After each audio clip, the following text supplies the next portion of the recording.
So முதல்ல கூலியிலேருந்தே ஆரம்பிச்சிடறேன்னு நினைக்கிறேன். 35 நாள் கிட்ட கூலி தியேட்டரில் ஓடிச்சுன்னு நினைக்கிறேன். நான் வசூல் அதை பற்றி பேச விரும்பல. அதுக்கடுத்து ரஜினி சார், கமல் சார் படம், அதுவும் நிறையா சம்பளம் கேட்டேன், எல்சியூ க்ளோஸ் ஆகிடுச்சு, அதெல்லாம் போட்டிருந்தாங்க. கைதி 2 ஆகட்டும், விக்ரம் 2 ஆகட்டும், ரோலக்ஸ் இண்டிவிஜுவல் ஃபிலிம் ஆகட்டும், இதெல்லாம் என்னோட கமிட்மெண்ட்ஸ். டிசியில் இப்போ பண்ணிக்கிட்டு இருக்கீங்க, அதேமாரி ஜனநாயகன்லேயும் ரிப்போர்ட்டராக பண்ணிகிட்டு இருக்கீங்க அப்படின்றதும் தகவல் வந்துச்சு.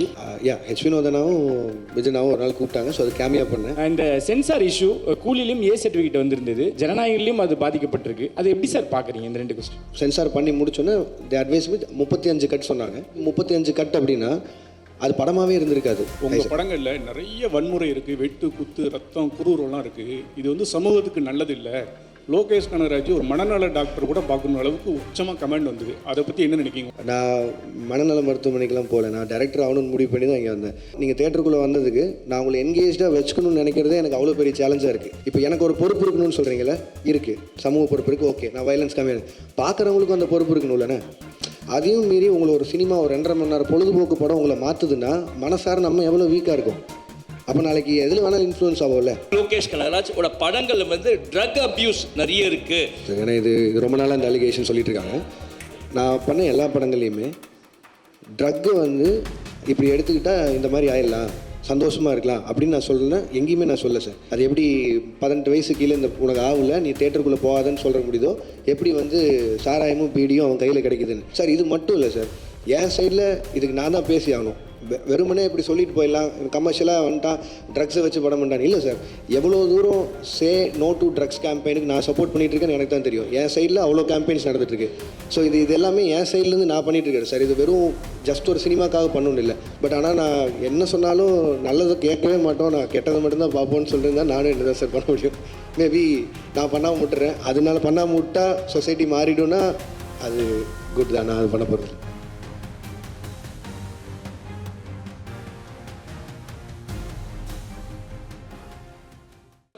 எல்லாருக்கும் வணக்கம். முதல்ல எல்லாருக்கும் குடியரசு தின நல்வாழ்த்துக்கள். சுதர்ஷன் சொன்ன மாதிரி அப்படி ஒன்றும் பயங்கரமான ஒரு ப்ரெஸ் மீட்டோ அந்த மாதிரிலாம் ஒன்றும் இல்லை.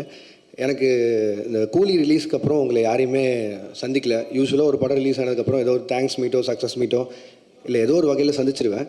இந்த தடவை சந்திக்க முடியல. கிட்டத்தட்ட ஒரு 6 மாதம் வச்சுன்னு நினைக்கிறேன். அந்த நீலம் பண்பாட்டு மையம் போகும்போது அப்பவும் பேசணும்னு நினச்சேன். பட் ஆனால் கொஞ்சம் அவசரமாக போக வேண்டியிருந்ததால் அப்பவும் சரியாக பேச முடியல. ஸோ அடுத்த படத்துக்கு மூவ் ஆகிறதுக்குள்ளே என் சைட்லேருந்து ஒரு 2-3 விஷயம் நிறைய இந்த சோஷியல் மீடியாவில் போயிட்டு இருந்தது. அதுக்கு நான் அட்ரஸ் பண்ணணும்னு நினச்சேன். ஸோ அதுக்காக தான்.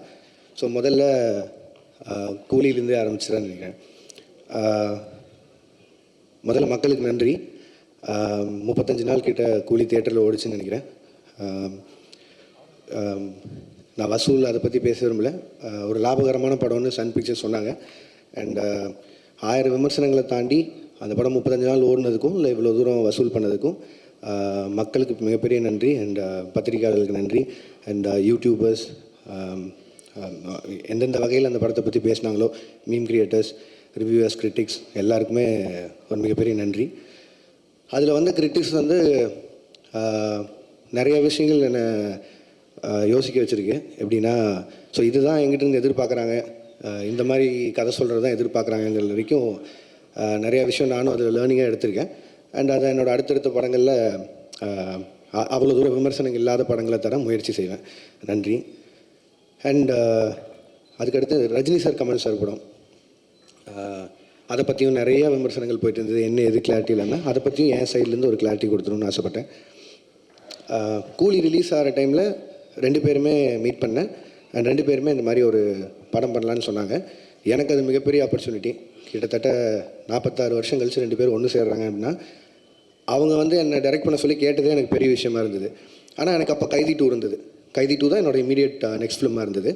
பட் ஆனால் இந்த ஆப்பர்ச்சுனிட்டியை மிஸ் பண்ண முடியல. ஸோ அதனால் நான் ப்ரொடக்ஷன் சைடில் சொல்லிவிட்டு நான் இந்த படம் முடிச்சுட்டு வந்துடுறேங்க, ஏன்னா இது திருப்பி இப்படி ஒரு ஆப்பர்ச்சுனிட்டி கிடைக்காதுன்னு சொல்லிட்டு நான் வந்துட்டேன். ஒரு 1.5 மாதம் சின்சியராக எழுதினேன். முடிஞ்ச அளவுக்கு ட்ரை பண்ணேன் 2 பேரையும் வச்சு ஒரு படம் பண்ணுறதுக்கு. 1.5 மாதம் கழித்து நேரில் போய் மீட் பண்ணி 2 பேருக்கும் தனித்தனியாக நரேஷன் போச்சு. 2 பேரும் ஈக்குவலாக எக்ஸைட் ஆனாங்க கதை மேலே. பட் ஆனால் என்னென்னா 2 பேரும் நிறைய ஆக்ஷன் ஃபிலிம்ஸ் கண்டினியூஸாக பண்ணிகிட்ருக்காங்க. ஜெயிலர் 2 வரைக்கும் ரஜினி சார் ஆகட்டும், இப்போது கமல் சாரோட அடுத்து அன்புரி மாஸ்டர் டைரெக்ஷனில் வர படமாகட்டும். ஸோ எல்லாமே ஹெவி ஆக்ஷனாக இருக்குது. திரும்பவும் கேப் இல்லாமல் இன்னொரு ஆக்ஷன் போகணுமாங்கிறது அவங்களுக்குள்ள ஒரு கேள்வியாக இருந்து அண்ட் 2 பேரும் ஒரு லைட் ஹார்ட்டட் ஃபிலிமாக எதிர்பார்த்துட்டு இருக்காங்கிறது தான் எனக்கு அது மூலிமா தெரிஞ்சு 2 பேரும் சொன்னாங்க. பட் லைட் ஹார்ட்டட் ஃபிலிம் எனக்கு பண்ண வராது அண்ட் அதை நான் ஜெனுவனாக சொல்லிட்டு வெளில வந்துட்டேன். பட் ஆனால் நான் இப்போது சொல்லிட்டு போனதுக்கப்புறம் எப்போ திருப்பி வருவேன்னு தெரியாது கார்த்தி சாருக்கும் அவங்க டீமுக்கும்.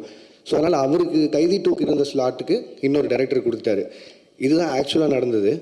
அண்ட் அந்த கேப்பில் வேறு என்ன பண்ணலாம் அப்படின்னு யோசிக்கும் போது மைத்ரி பிக்சர்ஸ் வந்து அவங்க எனக்கு கிட்டத்தட்ட ஒரு 6 இயர்ஸ் முன்னாடியே ஒரு அட்வான்ஸ் கொடுத்துருந்தாங்க. சரி அந்த கமிட்மெண்ட்டை கிளியர் பண்ணிடலான்னு யோசிக்கும் போது எனக்கு அல்லு அர்ஜுன் சார் ரொம்ப பிடிக்கும். ஒரு 3-4 வருஷமாக பேசிகிட்டு இருக்கோம் ஏதோ ஒரு படத்தில் கொலாப் பண்ணலான்னு. ஸோ இது எல்லாமே சேர்ந்து அமைஞ்சு வந்த மாதிரி இருந்தது. ஸோ இந்த கேப்பை யூஸ் பண்ணி இப்படி ஒரு படம் பண்ணிட்டு வந்துடலான்னு யோசிச்சது தான். அதுவும் நிறையா சம்பளம் கேட்டேன், அதனால கைதி 2 பண்ணல அப்படிலாம் போட்டுருந்தாங்க. அப்படிலாம் இல்லை, சம்பளம்ன்றது உங்களுக்கு தெரியும், மார்க்கெட்டும் ப்ரொடியூசரும் நிர்ணயிக்கிறது தான். நான் எவ்வளோ டிமாண்ட் பண்ணாலும் நம்ம படம் என்ன பண்ணியிருக்கோம் அதுக்கு தகுந்த மாதிரி தான் நம்ம சம்பளமும் இருக்கும். ஸோ அந்த ஒரு விஷயம் கிளியர் பண்ணணும்னு நினச்சேன். லாஸ்ட் வீக் அவங்க எல்லாரையும் மீட் பண்ணி பேசிட்டேன். ஸோ என்னோடய அடுத்த படம் கைதி 2 தான் இருக்கும். அது ஏன் நான் ரொம்ப சால்ட்டாக சொல்கிறேன்னா, அந்த எல்சியூ இல்லை, எல்சியூ க்ளோஸ் ஆகிடுச்சு அதெல்லாம் போட்டிருந்தாங்க. அது வந்து ஜி ஸ்குவாட் இல்லை. ஜி ஸ்குவாட் க்ளோஸ் பண்ணுறேன்னா நான் க்ளோஸ் பண்ணிடலாம். எல்சியூன்றது வந்து ஃபர்ஸ்ட் ஆஃப் ஆல் அந்த பேரே நான் வைக்கல. அது வந்து ஃபேன்ஸாக அவங்க தெரியல எல்சியூன்னு ஒரு நாள் சொன்னது, நான் அதை ஃபாலோ பண்ணிருக்கேன். ஸோ அதை டக்குன்னு நான் ஒருத்த மட்டும் முடிவு பண்ணி இல்லை எல்சியூவில் படம் வராது அப்படிலாம் சொல்ல முடியாது. கைதி 2 ஆகட்டும், விக்ரம் 2 ஆகட்டும், ரோலக்ஸ் இண்டிவிஜுவல் ஃபிலிம் ஆகட்டும், இதெல்லாம் என்னோடய கமிட்மெண்ட்ஸ். ஸோ இதை நான் பண்ணாமல் போக முடியாது, இது எல்லாமே என்னோடய கமிட்மெண்ட்ஸ்.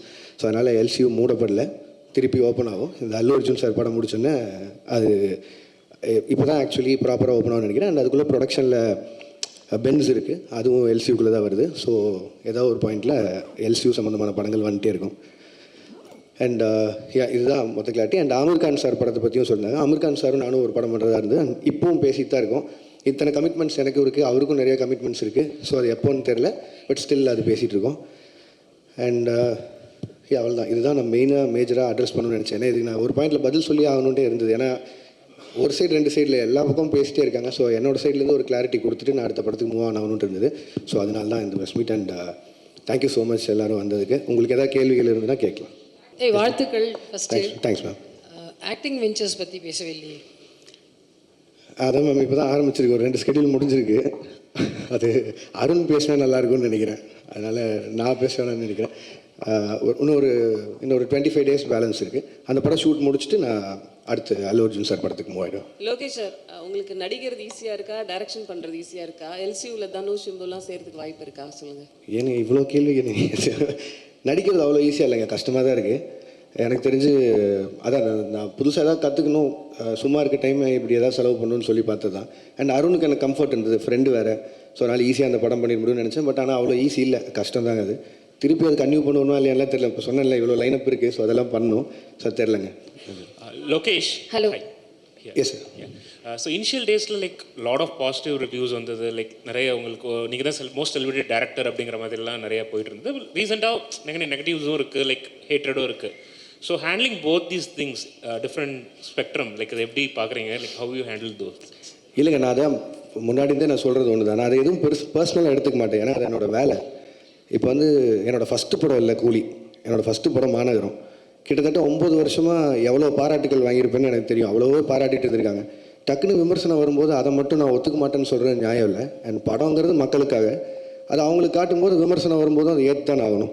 ஸோ அதனால் அதை நான் ஸ்பிட் பண்ணி பார்க்கல. அண்ட் ரெண்டாவது அதை நான் பர்சனலாக எடுத்துக்கல, அது ப்ரொஃபஷனாக மட்டும் வச்சுக்கலான் இருக்கேன். ஸோ அதனால் success and average and going back அது உண்மை தானே, எல்லாருக்குமே நடக்கிறது தானே. ஸோ அதனால் நான் பெருசாக எடுத்துக்கல. Thank you. Hello, hi sir. Bhuvanish from the Hindu. You have a very loyal and passionate fan base, sir. அவங்க உங்களுக்கு கிரிட்டிசைஸ் பண்ணுறப்போ கூட it comes from a place of emotional investment that they have had over the years. இவ்வளோ படங்கள் பண்ணதுக்கப்புறம் how do you now define the relationship that you have with your audience?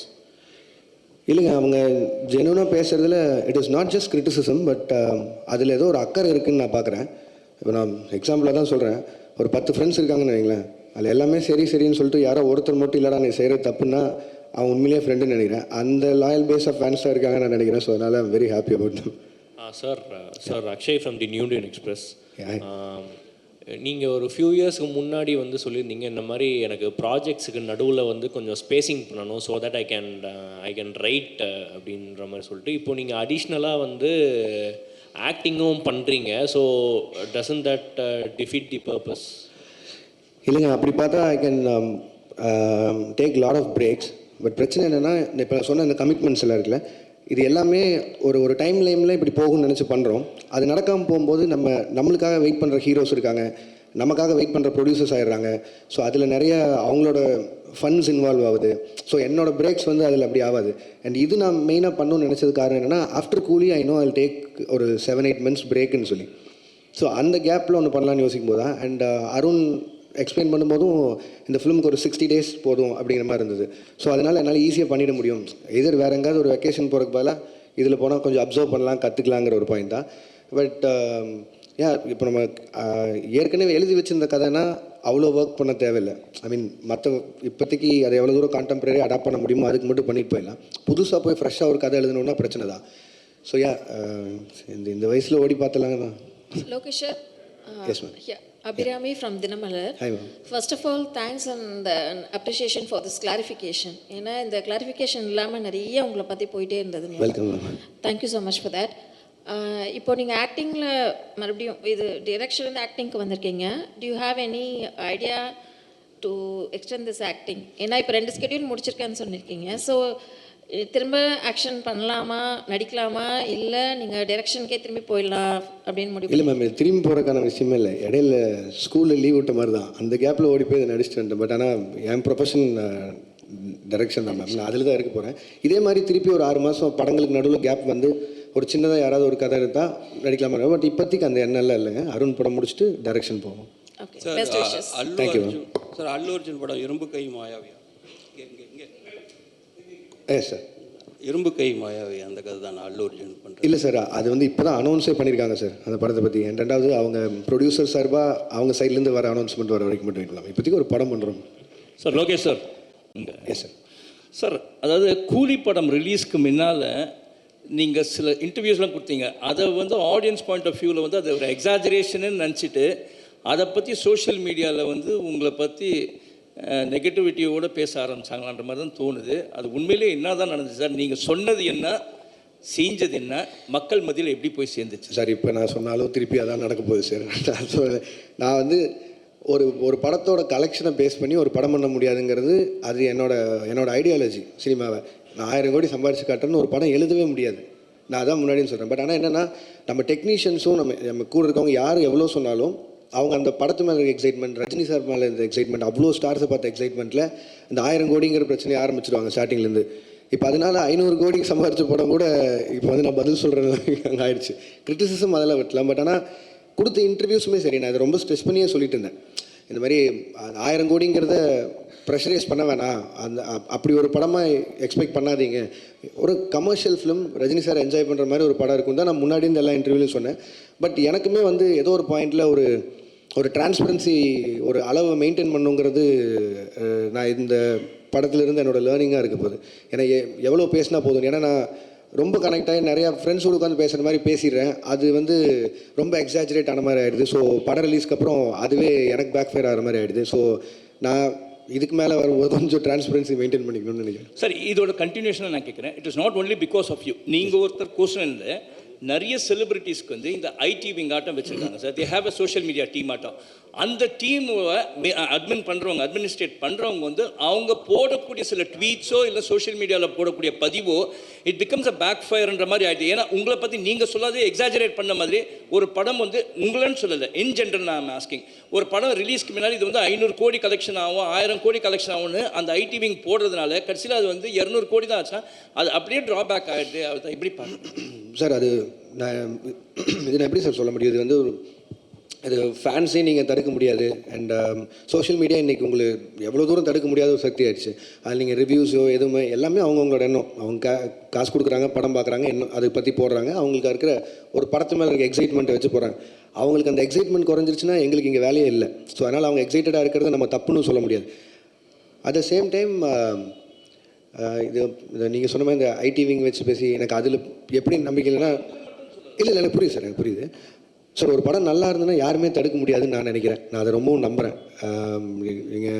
நான் உதாரணமாக மற்ற படங்கள் எடுக்காமல் என் படத்தை எடுக்கிறேன். மாநகரம் ரிலீஸ் ஆகும்போது யாருக்குமே அங்கே அடையாளமே கிடையாது. சந்தீப் ரஜினி தான். பட் அந்த படத்தை கொண்டு போய் சேர்த்தது நீங்கள் தான். அன்றைக்கி 50 நாள் ஓடிச்சு. அப்போது அதுக்கு நல்லா இருக்குங்கிற மாதிரி தான் ஏதோ ஒரு நம்பிக்கையில் போய் அந்த படத்தை போய் பார்த்தாங்க. ஸோ அதனால் அதுக்கப்புறம் எல்லாரும் ஸ்டார்ஸ் கூடயும் வேலை செஞ்சுட்டேன். அவங்களோட போஸ்டர்ஸ் வச்சாலே படம் போயிடும். பட் ஆனால் யாருமே இல்லாமல் ஒரு போஸ்டரில் இருக்கும்போது கூட மக்கள் வந்து பார்த்தாங்க. ஸோ ஒரு படம் நல்லா இருக்குன்னா இது எதுவுமே தடுக்காதுங்கிறத நான் நம்புகிறேன் சாலிடாக.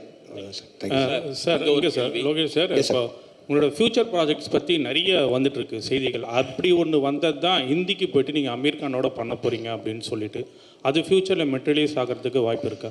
சார் ஒரு 3-4 தடவை மீட்டிங் போச்சு. எனக்கு அவர் சின்ன வயசுலேருந்து ரொம்ப பிடிக்கும். அவர் ஒரு பெரிய ஃபேன் தான். அண்ட் அவரும் வந்து என் ஒர்க் ரொம்ப பிடிச்சுன்னு சொல்லி தான் அவர் கூலிலேருந்து படம் பண்ணணும்னு பேசுகிறார். பட் ஆனால் நான் சொன்னேன் சார் இங்கே இவ்வளோ கமிட்மெண்ட்ஸ் இருக்குது. அண்ட் சாருக்குமே அவருக்கும் நிறைய கமிட்மெண்ட்ஸ் இருக்குது. ஸோ இதே மாதிரி ஏதோ ஒரு டைம் லைனில் ஏதாவது மிஸ் மேட்ச் ஆகும்போதோ வேறு ஒரு டைம் கிடைக்குதோ அப்படிங்கிறத பார்த்து தான் சார் பண்ண முடியும். பட் ஆனால் we are talking sir. Sir எனக்கு எல்லா ஹீரோஸ் கூடயும் வேலை செய்யணும் சார். அவங்க எல்லாரும் கூடயும் பேசிட்டு தான் இருக்கேன். பட் ஆனால் டைம் லைன் தான் சார் பிரச்சனை. சார் இங்கே ஒரு கேள்வி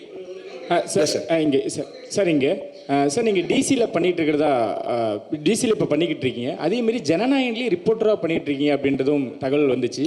அது நீங்கள் எப்படி பார்க்குறீங்க? அதுக்கப்புறம் 2 கேள்வி ஆரம்பிச்சிடறேன். இந்த சென்சார் இஷ்யூ கூலிலையும் ஏ சர்டிஃபிகேட் வந்திருந்தது, ஜனநாயகன்லேயும் அது பாதிக்கப்பட்டிருக்கு. அது எப்படி சார் பார்க்குறீங்க இந்த 2 கொஸ்டின்? சார் டிசியில் ஆமாம் சார் பண்ணிருக்கேன். அது அருண் மாதேஸ்வரன் படம். இது வந்து ஹெச் வினோதனாவும் விஜயனாவும் ஒரு நாள் கூப்பிட்டாங்க. ஸோ அது கேமியா பண்ணேன். அது அவ்வளோதான் என்னால் சொல்ல முடியும். அதுக்கு மேலே அவங்க பேசிங்க. அண்ட் ரிகார்டிங் சென்சார் போர்ட், நான் கூலி சொல்லணுன்னா அதுக்கும் நிறைய விமர்சனம் வந்தில்ல. ஏன் ரஜினி சார் ஏ சர்டிஃபிகேட் அப்படின்னு சொல்லி. சரி, ஏ சர்டிஃபிகேட் வாங்கணும்னு போல எனக்கு என்ன ஆச்சுன்னா, சென்சார் போர்டில் ஃபர்ஸ்ட் சென்சார் பண்ணி முடிச்சோன்னே தி அட்வைஸ் வித் 35 கட் சொன்னாங்க. அப்புறம் ஒரு 9 மியூட்ஸ் இருந்தது. மியூட்ஸ் கூட ஓகே, எனக்கு பிரச்சனை இல்லைன்னு சொல்லிட்டேன். பட் 35 கட்டுங்கிறது வந்து என்னால் அன்றைக்கி ஏற்றுக்க முடியல. இப்போ படம் ரிலீஸ் ஆனதுக்கப்புறம் ஆல்ரெடி நிறைய இடங்கள் புரியலன்னு சொல்லி சொல்கிறாங்க. மேபி அது ஐ டேக் த ப்ளேம். நிறைய இடத்துல நான் புரிய வச்சுருக்கணும். பட் ஆனால் அதையும் மீறி 35 கட் அப்படின்னா அது படமாகவே இருந்திருக்காது. இன்னும் நீங்கள் வந்து ஒரு ஒரு ஒரு ஒரு கம்ப்ளீட்டட் ஃபிலிம் வித் ஏ சர்டிஃபிகேட்டா இல்லை ஒரு இன்கம்ப்ளீட் ஃபிலிம் வித் யூபிஏ சர்டிஃபிகேட்டாங்கிற மாதிரி தான் இருந்தது. அண்ட் இமீடியட்டாக அது நான் ஒருத்தர் எடுக்க முடியிற கால் இல்லை. ஏன்னா அது எத்தனை கோடி இன்வெஸ்ட் பண்ணியிருக்காங்கன்னு உங்களுக்கு தெரியும். ஸோ நான் ப்ரொடியூசர்கிட்டையும் பேசினேன், ரஜினி சார்கிட்டையும் பேசினேன். அண்ட் எல்லோரும் பேசி முடிவு பண்ணி வி அப்ளைட் ஃபார் ரீசென்சார். உடனே ரீசென்சார் அப்ளை பண்ணோம். ரீசென்சாரில் அடுத்த பேனல் பார்த்துட்டு திருப்பியும் அதே 35 கட்டு அட்வைஸ் பண்ணாங்க. பட் அட்வைஸ் பண்ணுறதை தாண்டி ரீசென்சாரில் எனக்கு சொன்னது என்னென்னா, தீமேட்டிக்காகவே இது அதாவது பிணங்களை எரிக்கிறதும் இந்த மாதிரி பண்ணுறதுங்கிறதும் தீமேட்டிக்காகவே எனக்கு இந்த மாதிரி பண்ணணும். அண்ட் எங்களுக்கான ரிலீஸ் டைம் இருக்குது. அண்ட் எனக்கு அந்த படத்தை எந்தையுமே விஷுவலாக கட் பண்ணிட வேணாம். இது எல்லாத்தையும் மனசில் வச்சுட்டு ரஜினி சாரோட அட்வைஸை எடுத்துகிட்டு அண்ட் தென் வி டிசைடட். ஏன்னா ஒரு ஏ சர்டிஃபிகேட் வந்ததுனால மட்டுமே ஒரு 40-50 கோடி வருமானத்தில் லாஸ் இருக்க மாதிரி இருக்கும். பட் ஆனால் அது சன் பிக்சர்ஸ் எனக்கு கொடுத்த ஃப்ரீடம், ரஜினி சார் எனக்கு கொடுத்த ஃப்ரீடம், லோகேஷ் உங்கள் காலாக இருக்கட்டும், உங்களுக்கு என்ன தோணுதோ பண்ணுங்கன்னு. நான் ஒரு கம்ப்ளீட் ஃபிலிமாக இருக்கணும்னு சொல்லி தான் ஏ சர்டிஃபிகேட் ஒதுக்கிட்டது. இல்லைனா ஆப்வியஸாக இன்னும் கொஞ்சம் அதிகமாக சம்பாதிக்க போகுதுன்னா நான் வேணான்னு தான் சொல்லியிருப்பேன். பட் இதுதான் ஆக்சுவலி நடந்தது. அண்ட் ரிகார்டிங் ஜனநாயகன் எனக்கு நீங்கள் வினோத நாடு தான் கேட்கணும். நான் சென்சாருக்குள்ளே போகல, அதனால் நான் சொல்ல முடியாது. Thank you sir. இங்கே கேள்வி, ஒரு இயக்குனராக இருந்து நடிகர்களை இயக்குனதுக்கும் இப்போ நீங்களே வந்து ஒரு நடிகராக மாறினதுக்கும் என்ன வித்தியாசம் தெரியுது? இப்போ உங்களுக்கு வந்து நடிகராக இருக்கிறது சுகமாக இருக்கா? இப்போ தான் உங்கள்கிட்ட நாங்கள் சொன்னேன். ஆனால் உங்களுக்கு தமிழில் வேணும். சுகமாலாம் இல்லை, நான் நல்லா இல்லை, கொஞ்சம் கஷ்டமாக தான் இருக்குது. டைரக்ஷன் நமக்கு தெரிஞ்ச வேலை செய்கிறதுக்கும் தெரியாத வேலை செய்கிறதுக்கு வித்தியாசம் தான். சார் மீனாட்சி சுந்தரம், உங்கள் படங்களில் நிறைய வன்முறை இருக்குது, வெட்டு குத்து ரத்தம் குரூரெல்லாம் இருக்குது. இது வந்து சமூகத்துக்கு நல்லது இல்லை. லோகேஷ் கனகராஜ் ஒரு மனநல டாக்டர் கூட பார்க்கணும் அளவுக்கு உச்சமாக கமெண்ட் வந்தது. அதை பற்றி என்ன நினைக்கிங்க? 1. 2வது, ஜனநாயகன் நீங்கள் மலேசியாலாம் போய் விஜய் சாருக்கு நிறைய சப்போர்ட் பண்ணீங்க, சினிமா வாழ்க்கைக்கு அண்ணன் நீங்கள். அடுத்து இந்த ஏப்ரல் மே பிரச்சாரத்துக்காக போவீங்களா? அந்த வகையிலும் சப்போர்ட் இருக்குமா? காலையில் நேரம் ஏன்னா சொல்லிடுறேன். இல்லை, நான் அந்த வன்முறை இது வந்து ஆனால் இப்போ நான் வந்து ஒரு சினிமா டைரக்டர் ஆகணும்னு நினச்சி வரும்போது, நான் சின்ன வயசுலேருந்து என்ன படங்கள் பார்த்து வந்தேனோ நான் ஒரு ஆக்ஷன் ஃபிலிம் டைரக்டர் ஆகணும்னு தான் வந்தேன். நான் தேவர் மகன் விருமாண்டியெல்லாம் பார்த்து தான் வந்தேன். நான் மனநல மருத்துவமனைக்கெலாம் போகல, நான் டைரக்டர் ஆகணும்னு முடிவு பண்ணி தான் இங்கே வந்தேன். அண்ட் இப்போ அதையும் தாண்டி இப்போது கில்பில் ஆகட்டும், வெளிநாட்டு படங்கள் பார்த்தா அதுக்கும் ஆஸ்கர்லாம் கிடைக்குது, அதாவது ஆக்ஷன் படங்களுக்கு. ஸோ இப்போ நம்ம இந்த இந்த ஜென்ரேஷனில் இருக்கவங்க எல்லாருமே கம்பேர் பண்ணுறதே வந்து கேம் ஆஃப் த்ரோன்ஸ் பார்க்குறாங்க, பிரேக்கிங் பேட், டெக்ஸ்டர் எல்லாத்தையும் பார்த்துறாங்க. நான் சொல்ல இதுவே 10 வருஷம் ஆயிடுச்சு இதெல்லாம் வந்து. அப்போ என்னென்னா அவங்க ஆன் பார் நாங்கள் பார்க்குற இந்த வெப் சீரிஸ் அளவுக்கு இருக்கா அப்படிங்கிறதா கம்பேரிசன் வைக்கிறாங்க. அதுக்காக வைலன்ஸ் பண்ணி ஒரு படத்தை பண்ணுறது மட்டும்தான் ஹாலிவுட் லெவலுக்கு கம்பேர் பண்ணுறது நான் சொல்ல, அதையும் காரணமாக வைக்கிறாங்க. ஒரு 2.5 மணி நேரம் நீங்கள் தேட்டருக்குள்ளே வந்ததுக்கு நான் உங்களை என்கேஜாக வச்சுக்கணும்னு நினைக்கிறதே எனக்கு அவ்வளோ பெரிய சேலஞ்சாக இருக்குது. இதில் இந்த சோ கால்டு வயலன்ஸ்னே நான் வயலன்ஸ்னே சொல்ல விரும்புகிறேன், அது ஒரு ஆக்ஷன் படம். எப்படி ஜாக்கி சானை பார்த்தோம், எப்படி ப்ரூஸ்லி பார்த்தோம், அர்னால்டோ பார்த்தோம், இப்படிலாம் பார்த்து தான் வந்தோம். அதுக்கப்புறமா ரஜினி சார் பார்த்தோம், நம்ம ஊர்லேயே கமல் சார் பார்த்தோம், எல்லா ஆக்ஷனும் விஜயகாந்த் சாரோட ஒன்று தேட்டரில் விடாமல் பார்த்தோம். இதெல்லாம் தான் ஒரு ஆக்ஷன் டைரக்டர் ஆகணும்னு மாற்றுறது. இது எப்படின்னா, இப்போ வந்து ஏதோ ஒரு பக்கம் பார்த்துட்டு இந்த மாதிரி நீங்கள் சொன்ன மாதிரி இன்ஃப்ளூயன்ஸாக இப்படி பண்ணுறாங்க அப்படின்னா, அது அவ்வளோ ஈஸியாக அப்படி சொல்லிட்டு கடந்து போகிற விஷயம் இல்லைண்ணே. ஒரு தப்பு நடக்குது, அதுக்கு இந்த டேரக்டரோட படம் தான் காரணம்னு சொல்லிட்டா அது அவ்வளோ ஈஸி இல்லைண்ணே. இப்போ எனக்கு ஒரு பொறுப்பு இருக்கணும்னு சொல்கிறீங்களே, இருக்குது, சமூக பொறுப்பு இருக்குது, ஓகே, நான் வயலன்ஸ் கம்மியாக பார்க்குறவங்களுக்கும் அந்த பொறுப்பு இருக்கணும் இல்லைண்ணே. அப்புறம் எதுக்கு நான் படிக்கிறோம், எதுக்கு இத்தனை பேர் அப்பா அம்மா வளர்த்து எவ்வளோ பேர்கிட்ட அட்வைஸ் கேட்குறோம், எல்லாருமே இருக்குல்ல. ஸோ அது ஈஸியாக கடந்து போகிற விஷயமே இல்லைன்றேன். அதையும் மீறி உங்களை ஒரு சினிமா ஒரு 2.5 மணி நேரம் பொழுதுபோக்கு படம் உங்களை மாற்றுதுன்னா மனசார நம்ம எவ்வளோ வீக்காக இருக்கும். அப்போ நாளைக்கு எதில் வேணாலும் இன்ஃப்ளூயன்ஸ் ஆகும்ல, அது நம்ம தானே, நம்ம கையில் தானே இருக்குது. அதுக்கு அதை காரணம் காட்டிடக்கூடாதுன்னு சொல்கிறேன். 2 சைடும் பொறுப்பாக இருக்கணும்னு தான் நான் சொல்கிறேன். லோகேஷ் பிரச்சாரம் தானே இல்லைண்ணே, அரசியலுக்கு எனக்கு என்னென்ன சம்பந்தம். ஒரு இப்போ தேவதாஸ் படம் பண்ணுறீங்க, தேவதாஸில் இந்த கெட்டப் தானா? ஏன்னா தேவதாஸ்னாவே தாடி வச்சுன்னு தான் வரணுமா? அதில் லோகேஷ் கனகராஜ் வந்து அது மாதிரி மென்ஷன் பண்ணுறாங்களா? அதுக்கப்புறம் வந்து நீங்கள் நடிக்க போகிறேன்னு சொன்ன பிறகு எந்தெந்த ஆக்டர் வந்து உங்களை வந்து நடிக்காத நீ டைரக்டே பண்ணுன்னு சொன்னாங்க? ரஜினி சார், கமல் சார் என்ன சொன்னாங்க? இல்லைண்ணே, இந்த ஃபஸ்ட்டுக்கு லைன் ஆஃப் கேள்விக்கு வந்து அருண் தான் பதில் சொல்லணும். தேவதாஸ் தாடி வச்சுருக்கணுமா வச்சுருக்கூடாதா அதெல்லாமே அவன் தான் பதில் சொல்லணும். இது வந்து அவன் இப்படி வர சொன்னான், அதனால் நான் இப்படி நடிச்சிட்ருக்கேன், அவள் தான் என்னால் பதில் சொல்ல முடியும். அண்ட் இல்லைண்ணா, நான் ரஜினி சார்கிட்ட போகிறதுக்கு முன்னாடி அவர் தெரியும் நான் நடிக்கிறேன். நான் இப்போ கூலியிலேருந்து வரும்போது அவர் வாழ்த்துக்கள் தான் சொன்னார், கமல் சார் வாழ்த்துக்கள் தான் சொன்னார். அண்ட் நான் விஜயநாட்ட பேசினேன், அவர் வாழ்த்துக்கள் சொன்னார். அண்ட் சேது நான் மீட் பண்ணும்போது பேசினேன். அவள் தான் யார் அன்றைக்கி பார்க்குறோமோ அது மட்டும் தான் மீட் பண்ணி பேசணும். அண்ட் இன்னொரு கிளாரிட்டியும் கொடுக்கணும்னு நினச்சி, இந்த நீங்கள் இந்த ரஜினி சார் கமல் சாரை பற்றி பேசினால அவங்க 2 பேரை வந்து அன்ஃபாலோ பண்ணிட்டேன் ட்விட்டர்லேருந்து அப்படின்லாம் சொல்லியிருந்தாங்க. அவங்க 2 பேரும் எந்த இடத்துல இருக்காங்க, நான் அவங்க கூட ஒர்க் பண்ணதையே ஒரு பாகியமாக நினச்சிட்ருக்கேன். நான் ஒரு ஊர்லேருந்து வந்து 2 பேரையும் டைரக்ட் பண்ணிட்டேங்கிறத ஒரு 2 வருஷத்துக்கு முன்னாடி ஸ்க்ரால் பண்ணும்போது லைக் போட்டதுக்கே நான் எவ்வளோ பதில் சொல்கிறேன், தெரியாமல் லைக் பண்ணதுக்கு எவ்வளோ பதில் சொல்கிறதுன்னு எனக்கு தெரியும். இன்றைக்கி தேதிக்கு அப்படி யாராவது அன்ஃபாலோ பண்ணிட முடியுமா, இல்லை அது எப்படி பாசிபிளாக இருக்கும்? அது ஏன் நான் சொல்கிறேன்னா, இப்போ எங்கள் அம்மாக்கெல்லாம் வந்து ட்விட்டர்னு என்னென்னு தெரியாது, ஃபாலோ அன்ஃபாலோன்னு என்னென்னு தெரியாது. ஆனால் அவங்க எனக்கு ஃபோன் பண்ணி ஏன்டா கமல் சாரையும் ரஜினி சாரையும் அன்ஃபாலோ பண்ணுறேன்னு கேட்குறாங்க. ஏன்னா நான் சொல்கிறது கூட நம்ப மாட்டாங்க, நீங்கள் சொல்கிறது தான் நம்புகிறாங்க. அதனால தான் நான் சொல்லியிருக்கேன். நான் அந்த மாதிரி அன்ஃபாலோ பண்ணுறதோ அப்படி எதுவும் இல்லை. அதையும் மீறி இந்த மாதிரி ஏதாவது சென்சிட்டிவான விஷயம் இருந்ததுன்னா என் சைட்லேயோ இல்லை என் டீம் சைட்லேயோ யாராவது கிட்ட கேட்டு கொஞ்சம் எழுதுனீங்கன்னா பேசுனீங்கன்னா நல்லாயிருக்கும்னு நினைக்கிறேன். அதை வேண்டுகோளாக வச்சுக்கிறேன். மலேசியா போனதுக்கப்புறம் இங்கே தானே, மலேசியா போனதுக்கப்புறம் உங்கள் டிவிக்கு அந்த விஜய் ரசிகர்லாம் உங்களை வச்சு கொண்டாடுறாங்க, ஏன் கொண்டாடுறாங்கன்னு யோசிச்சு பார்த்தீங்களா? இல்லை புரியல, என்ன சொல்லுங்க.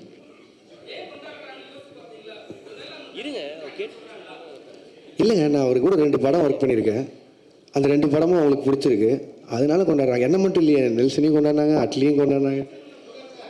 லோகேஷ் என்ன சார், லோகேஷ் ஒரு நிமிஷம் சார். எது சார் புரியல? ஒரே நிமிஷம்.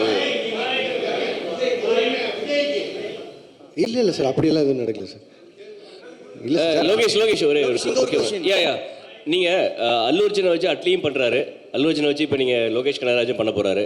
ஸோ 2 பேருக்கும் உள்ள அந்த காம்பினேஷனில் ஒரு ஹெல்த்தியான ஒரு காம்படிஷன் இருக்குமா? யார் பெஸ்ட்டாக பண்ணுறது அல்லது யார் படத்தை பீட் பண்ணுறது அப்படின்னு சொல்லிட்டு? இல்லைங்க, 2 பேருமே எங்களோட அடையாளம் தமிழ் இண்டஸ்ட்ரி. ஸோ முடிஞ்ச அளவுக்கு இங்கே இருக்கிற இண்டஸ்ட்ரியை எவ்வளோ தூரம் மேலே கொண்டு போகிறோங்கிறது ஐடியா. அது அட்லீஸ்ட் சைடில் அவர் ட்ரை பண்ணுறாரு, என் சைடில் நான் ட்ரை பண்ணுறேன். 2 பேரும் ஃப்ரெண்ட்ஸ் தான். ஸோ அதனால் யார் படம் ஜெயிச்சாலும் அதிகமாக சம்பாதிச்சாலும் சந்தோஷம் தான். ஸோ தமிழ் இண்டஸ்ட்ரியிலேருந்து தானே போகுது. 2 பேருக்குமே. லோகேஷ் உங்களுக்கு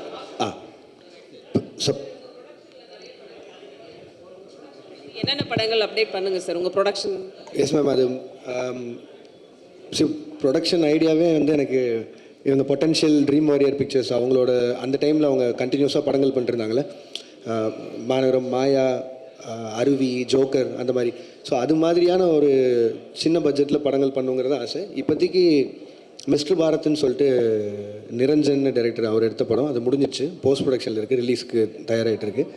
ரத்னகுமார் டைரக்ட் பண்ணுற படம் 29ன்னு சொல்லி, அது நானும் Karthik Subbaraj sir, Karthik Santhanam, stone bench அவங்களும் சேர்ந்து தயாரிக்கிறோம். அந்த படமும் ஷூட்டிங் முடிஞ்சிச்சு, அது போஸ்ட் ப்ரொடக்ஷன் ரெடி ஆகிட்டு இருக்கு.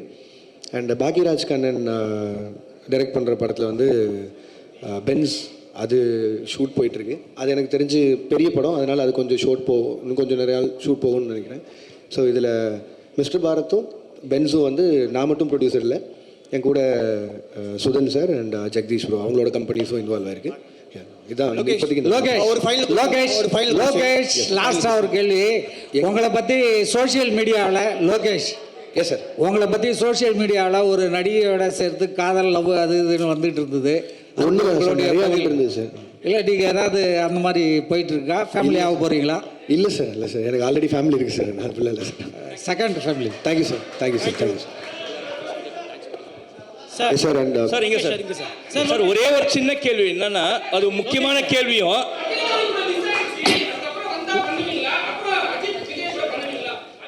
என்ன ஏங்க பண்ண மாட்டேன்னு சொல்ல போகிறேன், பண்ணதாங்க போகிறேன்.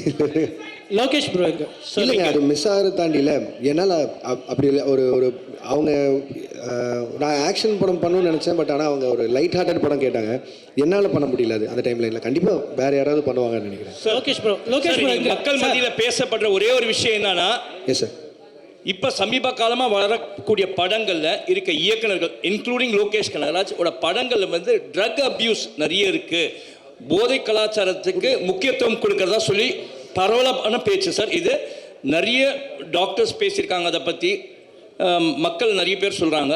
இதை பற்றி உங்களோட கருத்து என்ன? அதே மாதிரி இந்த மாதிரி ட்ரக் யூசேஜை வந்து படத்தில் வந்து பிக்சரைஸ் பண்ணுறது நல்லதா? அந்த சீன்ஸை வச்சு தான் படங்கள் ஓடுமா? ஓகே சார், நான் எனக்கு ஒரு 2 நிமிஷம் கொடுத்தீங்கன்னா நான் எக்ஸ்பிளைன் பண்ண ட்ரை பண்ணுறேன் சார். ஏன்னா இது ரொம்ப நாளாக இந்த அலிகேஷன் சொல்லிட்டு இருக்காங்க சார். நீங்கள் சொல்கிற பாயிண்ட் எனக்கு வேலிடாக புரிஞ்சிச்சு. அதுவும் இப்போது சொசைட்டியில் நடக்கிற எல்லா விஷயத்தையும் பார்த்தா அது இருக்க மாதிரி இருக்குது. பட் ஆனால் நல்லா நோட் பண்ணி பாருங்கள் சார், நான் பண்ண எல்லா படங்கள்லையுமே ட்ரக்கு வந்து இப்படி எடுத்துக்கிட்டால் இந்த மாதிரி ஆயிடலாம், சந்தோஷமாக இருக்கலாம் அப்படின்னு நான் சொல்கிறேன். எங்கேயுமே நான் சொல்ல சார். நான் கமர்ஷியல் படமே பண்ணாலும் அதில் நான் எனக்குன்னு ஒரு சொசைட்டி கன்சர்ன் இருக்குது சார். அதை மீறி நான் பண்ணதில்லை. நீங்கள் மாநகரம் எடுத்துட்டிங்கன்னா அதில் கடைசியில் அவர் சொல்லுவார், மனுஷங்கிற செய்கிற தப்புக்கு ஊரை கொத்த சொல்லி எந்த தப்பும் இல்லைன்னு. கைதி எடுத்துட்டிங்கன்னா கார்த்தி சாரும் சரி, மரியம் ஜார்ஜ் சாரும் சரி, கடைசியில் இது எத்தனையும் எரிச்சு தாண்டா போவோம், இந்த நாயினால தான் உருப்படாமல் போகுதுங்கிற ஒரு வார்த்தையை சொல்லி தான் அதை மொத்தம் எரிப்பாங்க. நீங்கள் மாஸ்டரில் எடுத்துட்டிங்கனாலும் நான் இதே தான் சொல்லியிருப்பேன். அது எப்படி 18 வயசு கீழே இந்த உனக்கு ஆகல நீ தேட்டருக்குள்ளே போகாதன்னு சொல்கிற முடியுதோ, எப்படி வந்து சாராயமும் பீடியும் அவன் கையில் கிடைக்குதுன்னு. கமல் சாரை வச்சு இந்த ட்ரக் ஃப்ரீ சொசைட்டிக்கான மரியாதை என்ன, அது இப்படி ஆச்சுன்னா என்ன ஆகுங்கிறத அவங்க வச்சு சொல்லியிருக்கேன். இது என்னென்னா, எனக்கு கிடைச்ச ஹீரோஸ் மூலிமா எவ்வளோ தூரம் உறக்க அதை சொல்ல முடியுமோ அதை நான் சொல்லிகிட்டே தான் இருக்கேன். அதை நீங்கள் சொல்லணுன்னா ஒரு பாயிண்டில் இவ்வளோ ட்ரக்ஸ் இருக்குங்க. நான் கைதி படம் முடிக்கும்போது முதல்ல 900 கோடிக்கு ட்ரக்ஸ் மாட்டுமான்னு சொல்லியிருந்தாங்க. நான் ஷூட்டிங்கில் இருக்கும்போதே 20,000 கோடிக்கு ஒரு ஊரில் மாட்டுச்சு. ஸோ இது வந்து எதுவுமே நான் சொல்லி தரல. 20,000 கோடி நான் சொன்னது 900 கோடி தான் சொல்லியிருந்தேன். அப்படி பார்த்தாலும் கம்மி ரேஷியோவில் தான் சொல்லியிருந்தேன். இது இந்த சொசைட்டியே எவ்வளோ கஷ்டப்படுதுன்னு சொல்கிறேன் சார். இது மட்டும் இல்லை சார், என் சைடில் இதுக்கு நான் தான் பேசி ஆகணும். வெறுமனே இப்படி சொல்லிட்டு போயிடலாம், கமர்ஷியலாக வந்துட்டான் ட்ரக்ஸை வச்சு படம் பண்ணிட்டான் இல்லை சார். எவ்வளோ தூரம் சே நோ டு ட்ரக்ஸ் கேம்பெயினுக்கு நான் சப்போர்ட் பண்ணிகிட்டு இருக்கேன்னு எனக்கு தான் தெரியும். என் சைடில் அவ்வளோ கேம்பெயின்ஸ் நடந்துட்டுருக்கு. ஒவ்வொரு காலேஜாக போய் இது ப்ரொபகண்டா மாதிரியே பண்ணிகிட்ருக்கேன். ஒரு 15,000 ஸ்டூடெண்ட்ஸை ட்ரக்ஸை தொட மாட்டேன்னு பிளட்ஜ் எடுக்க வச்சுருக்கேன். கோயம்புத்தூர் கமிஷனர்கிட்ட சே நோ டு ட்ரக்ஸ்ன்னு சொல்லி அந்த தலைப்பில் ஷார்ட் ஃபிலிம்ஸ் பண்ண வச்சு கோயம்புத்தூர் இருக்க எல்லா காலேஜையும் மொத்தமாக வச்சு ஒரு 60 ஷார்ட் ஃபிலிம்ஸ் வந்து அதில் யார் ஃபஸ்ட்டு வராங்களோ அவனை அசிஸ்டண்ட்டாக சேர்த்துறேன்னு சொல்லியிருக்கேன். அவன் தான் இப்போ என் அசிஸ்டண்ட். ஸோ இது எல்லாமே என் சைட்லேருந்து நான் பண்ணிகிட்ருக்கேன் சார். இது வெறும் ஜஸ்ட் ஒரு சினிமாக்காக பண்ணணும் இல்லை, இது சொல்லணுன்னு இருந்தது சொன்னேன். அண்ட் இப்போ நான் சொல்கிறேன், பெரிய ஹீரோஸை வச்சு சே நோ டு ட்ரக்ஸ்ன்னு சொல்கிறது அது ஒரு கன்சர்ன். அது நான் சொல்லி தான் ஆகணும்னு நினச்சிட்ருக்கேன். எஸ் சொல்ல நோ சொல்லியிருக்கேன். அதை எல்லோரும் உறக்க சொல்கிறாங்க, ஹீரோஸும் சேர்த்து. இந்த எல்சியூ உருவானதும் அதுதான். இதில் திட்டவட்டமாக கமல் சார் சொன்ன மாதிரி தான், ட்ரக்ஸை இந்த சொசைட்டிக்குள்ளே வேணான்னு தீவிரமாக எதுக்கிற தீவிரவாதின்னு அவர் சொல்லியிருப்பார்ல, அதை தான் நானும் கமர்ஷியல் ஃபார்மேட்டில் சொல்ல ட்ரை பண்ணுறேன். பட் ஆனால் நான் என்ன சொன்னாலும் நல்லதை கேட்கவே மாட்டோம், நான் கெட்டதை மட்டும்தான் பார்ப்போன்னு சொல்லியிருந்தா நானும் என்ன தான் சார் பண்ண முடியும். மேபி நான் பண்ணாமல் விட்டுறேன், அதனால பண்ணாமல் விட்டா சொசைட்டி மாறிடும்னா அது குட் தான். நான் அது பண்ண போகிறது. Thank you sir. சார் இன்வைட் அழைச்சிட்டு எல்லோரும் வந்ததுக்கு ரொம்ப நன்றி sir. And with your wishes and blessings என்னோட அடுத்த படத்துக்கு மூவ் ஆகிறேன். Thank you sir. Thank you so much sir.